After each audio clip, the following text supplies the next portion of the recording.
goes in some places quicker than others. San Francisco, a 27-14 win over the Buccaneers here at home.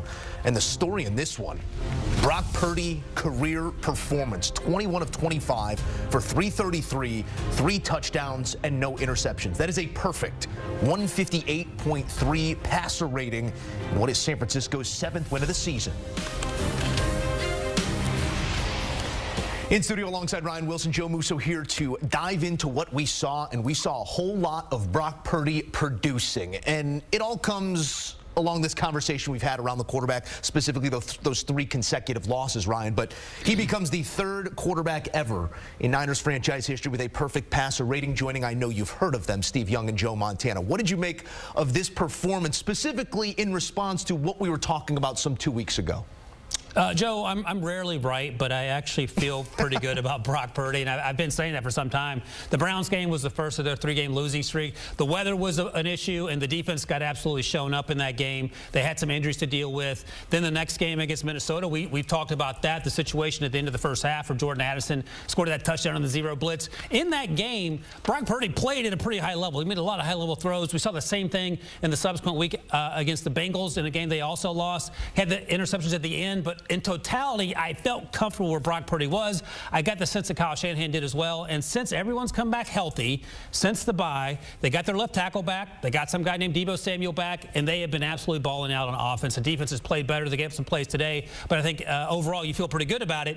But you have to feel great about what you have in Brock Purdy. And I think the stat that I saw, and we can double check, he's faced first-round quarterbacks in 6 games. He is 5-1. The only loss was to some guy named Joe Burrow. Yeah, not going to have to worry about Burrow even in Las Vegas this season with his year coming to a close, but Purdy performing as well as you could ask a quarterback to. Is this the moment that we move forward and we stop doing the if it wasn't for Brock Purdy, this would be the best team in the NFL thing that some people do? Is this the stamp of approval from general consensus that you can win the biggest of games with Brock Purdy? I feel like that conversation should have ended probably a month ago, but a 3-game losing streak will get your attention. And there were legit questions, and don't misunderstand. I had concerns about this team, more so on offense and more so with the lack of Trent Williams and Deebo Samuel. But now that everyone's back, and again, just go back to the words that we hear Kyle Shanahan use when he talks about Brock Purdy in this offense. He seems unconcerned. There's a reason that they moved on from their previous quarterback because of injuries and because of inconsistency. And Brock Purdy came in relief of Trey Lance and looked like a grizzled veteran. We talk a lot about C.J. Stroud in that sense. Brock Purdy is operating this offense at the highest level, and I don't know if Kyle Shanahan would suggest that Jimmy G did it during that Super Bowl run at a better clip than what we're seeing Brock Purdy is, because I don't think he is, and I think they are winning because of Brock Purdy, not in spite of Brock Purdy. And if everyone's healthy, all systems are go, and this is one of the most dangerous teams in the NFL. Whatever they did on that bye week, that should be the script for all quarterbacks. I believe I just saw it. 9 incompletions since for 600-plus yards, 6 touchdowns. It's been fantastic play these last 2 weeks out of Purdy. Now, there was a loss within this win, Ryan. Talanoa Hufanga, down with a non-contact knee injury, gets his own way to the blue tent, but then carted from the blue tent to the locker room. We don't have full reporting done yet on what that could be, but it does not look good. What does that back end look like defensively without Hufanga, the All-Pro from a year ago?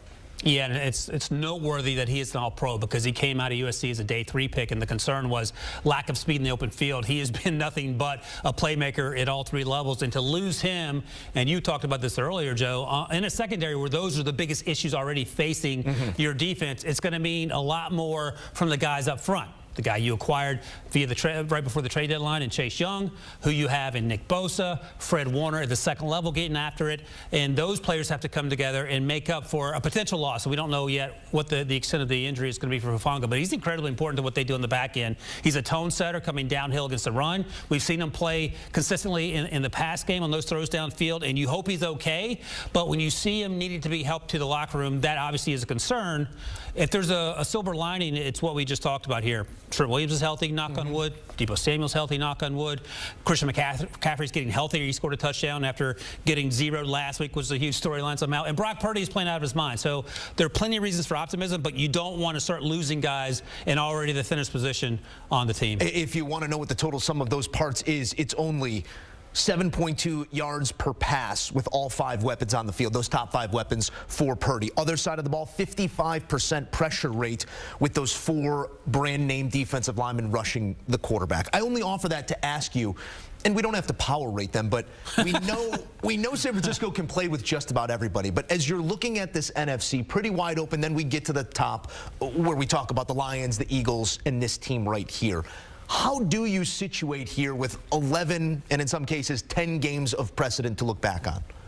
I feel pretty good about this 49ers team. Because we've talked week in and week out about the Eagles, that they have yet to hit their potential, and perhaps that comes on Monday night in that Super Bowl matchup with the Chiefs. But I think going into the 3-game losing streak with San Francisco before the injuries, there were very few concerns about that team.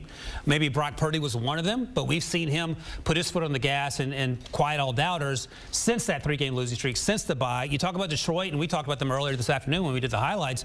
They have a strong game, and then they limp into the next game, and sometimes they lose. That Ravens game, they get the doors blown out. The Seahawks game, they got the doors blown off at home. This, they were able to eke out a victory against your Chicago Bears. Can't say they're not laughing after a huge win last week. But you don't see that in the 49ers. It feels like week in and week out when everyone's healthy, and that's what you have to hope to maintain that health, that they are the best team or one of the best teams, not only in the NFC, excuse me, but in the entirety of the NFL. All right, that is obviously the conversation at the top. Let's get to the right side, at least here on CBS Sports, that in the hunt graphic in the hunt, that baby. So many are maligned to throughout the years. The Buccaneers seem destined for the tail end of that in the hunt graphic, 4-6 after this loss. But you look at the road ahead and it goes Colts, Panthers, Falcons, Packers before they get the Jags and the Saints. Winnable football games is the point I'm trying to make here, out in front of the Tampa Bay Buccaneers. Where are you at on them through? I mean, is this a team that should still be thinking playoffs or simply destined for in the hunt? Yeah, no, they should be thinking playoffs. I'm hesitating because I'm looking at the teams in front of them, the Vikings and Josh Dobbs. Can Josh Dobbs keep the magic alive? And that's a fantastic story. Above them, the Seattle Seahawks. Geno Smith left earlier with an elbow injury. We'll see what the long-term lingering effects of that are. And then just outside the bubble, in the hunt, as you like to call it, Joe, you have a Falcons team that's going to go back to Des Ridder. Who are they? We don't know. Green Bay won today against a hapless Chargers team. Who are they? We don't really know. Is Jordan Love turning a corner? And then you have Washington, who lost to your Danny DeVito Giants. So it's wide open. You want to be in the NFC if you're going to be in the hunt in that graphic.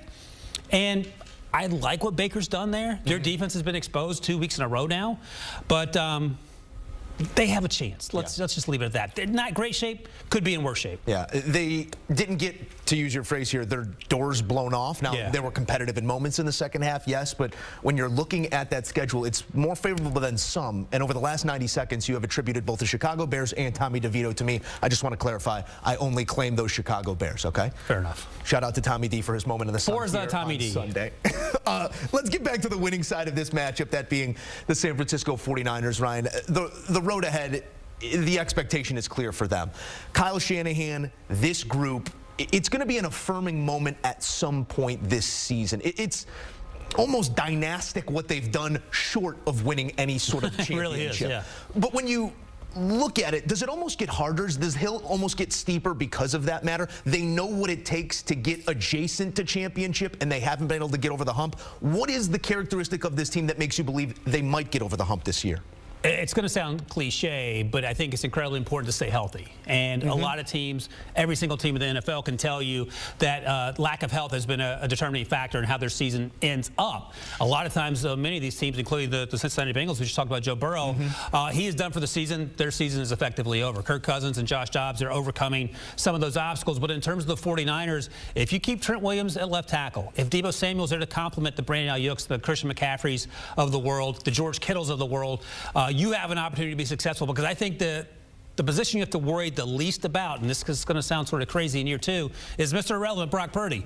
Brock Purdy shows up. He's going to throw with anticipation like he's been in the league for 10 or 15 years. He's incredibly accurate. He's a better athlete than we probably give him credit for. He can win with his legs, but he can also win inside the pocket behind the line of scrimmage. And he is incredibly tough. So I think all these things taken together, and if Kyle Shanahan can know that this quarterback is going to execute his offense, the sky's the limit, because you have Chase Young now. We'll see what happens with Hufanga. You have Javon Hargrave on the inside. You have Nick Bosa. You have Fred Warner, and the list goes on and on. This team is in fantastic position to to do the things that we've seen them do, but this time it feels like gets Kyle Shanahan that Super Bowl ring. From irrelevance then to perfection now, Brock Purdy leading the way in another victory here for the 49ers. Ryan.